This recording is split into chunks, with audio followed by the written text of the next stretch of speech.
Welcome to War Bios, the podcast that delves into the intricacies of military history's most pivotal conflicts. I'm your host, General Biography, and today we're going to explore one of the most intense and bloody battles of the Korean War, the Battle of Triangle Hill.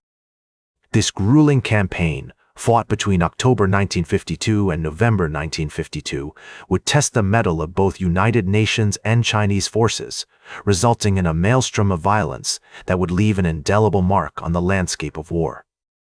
As we set the stage for this epic confrontation, let's journey back to the early days of the Korean War. On June 25, 1950, North Korean forces crossed the 38th parallel, sparking a conflict that would soon draw in nations from around the world.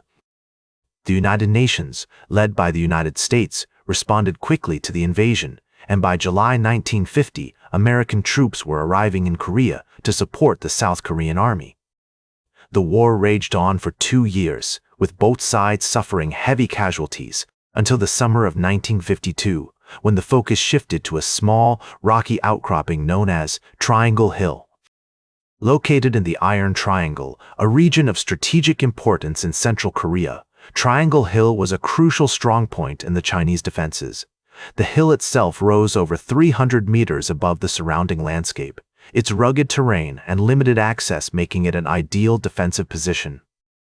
The Chinese army, led by General Peng De-Huai, had spent months fortifying their positions on Triangle Hill, constructing elaborate networks of trenches, bunkers, and barbed wire entanglements. In the months leading up to the battle, the United Nations Command, led by General Mark Clark, launched a series of reconnaissance missions and probing attacks against the Chinese defenses. These operations provided valuable intelligence on the Chinese troop dispositions and defensive preparations, but also served as a harbinger of the violence that was to come. The Chinese army, meanwhile, was busy reinforcing its positions, bringing in fresh troops and supplies to bolster its defenses. As the summer of 1952 gave way to autumn, the tension built and the stage was set for a major confrontation. The United Nations Command had amassed a significant force, including infantry, artillery, and air support, in preparation for the assault on Triangle Hill. The Chinese army, meanwhile, was dug in and waiting, determined to repel the attack and defend its territory at all costs. On October 14, 1952, the United Nations Command launched a series of attacks against the Chinese defenses, marking the beginning of the Battle of Triangle Hill. The fighting would rage on for weeks, with both sides suffering heavy casualties, until the outcome of the battle was finally decided. As the battle commenced on October 14, 1952, the United Nations Command launched a series of attacks against the Chinese defenses. The U.S. 7th Infantry Division, supported by artillery and air power, led the assault on Triangle Hill. The Chinese army, however, was well entrenched in their fortified positions, with complex networks of trenches, bunkers, and barbed wire entanglements. The fighting was fierce and intense, with both sides suffering heavy casualties. The United Nations forces employed innovative tactics, including the use of flamethrower tanks, to clear out Chinese bunkers and trenches. Meanwhile, the Chinese army relied on their traditional strengths, such as camouflage, deception, and clever use of terrain to launch surprise attacks against the UN forces.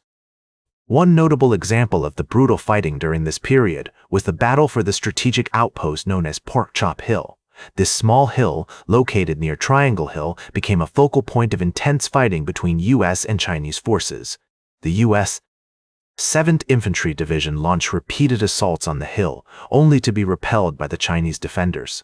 As General James Van Fleet, commander of the U.S. 8th Army, noted, the battle for Triangle Hill was a test of wills between two determined enemies. The Chinese army had fortified their positions with great care, but our troops were equally determined to take the hill. This determination would ultimately prove decisive, as the United Nations forces slowly began to gain ground against the Chinese defenses. Throughout the battle, both sides suffered significant losses. The U.S. 7th Infantry Division alone suffered over 3,500 casualties, including more than 1,000 killed in action. The Chinese army also suffered heavy losses, with estimates suggesting that they lost between 5,000 to 10,000 troops during the battle.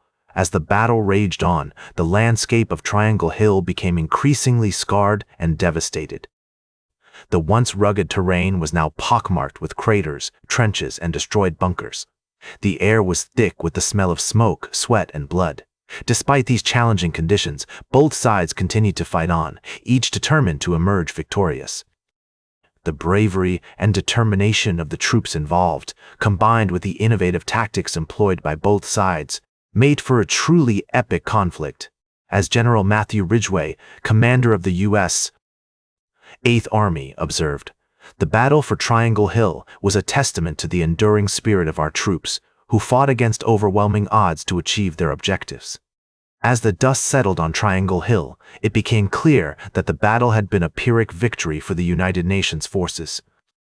While they had ultimately secured control of the hill, the cost had been staggering: over 3,500 casualties, including more than 1,000 killed in action.